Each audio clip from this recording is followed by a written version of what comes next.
এখন আমার ভেতরে পৃথিবীর সবচেয়ে শক্তিশালী বিষ আছে। আমাকে এখন নাগিন আর নাগিনীর বোন কিছুই করতে পারবে না। দাঁড়া নাগিন, আসতেছি, তোমরা তো এরই থাকো।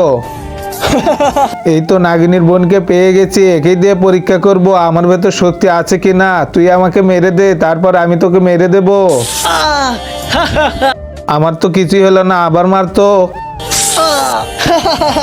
আরে সাপুরা তো অনেক শক্তিশালী হয়ে গেছে, এখন তো আমি লড়াই করে পারবো না। নাগরাজ থেকে শক্তি আনতে হবে। আসতেছি আমি, কই পালিয়ে যাবে? এখনই আমি তোকে মেরে ফেলবো। তারপর কি হলো এটা দেখার আগে আজকে দেখবো শয়তানকে হারিয়ে কে কে আল্লাহকে ভালোবাসে। যারা আল্লাহকে ভালোবাসো তারা ভিডিওটা লাইক করে চ্যানেলটা সাবস্ক্রাইব করে দাও। আর শয়তানকে ভালোবাসলে লাইক সাবস্ক্রাইব কিছুই করা লাগবে না। আর কমেন্টে অবশ্যই আল্লাহু আকবার লিখে যাবে। চল বোন, এখন আমরা যাই, কাজ হয়ে গেছে।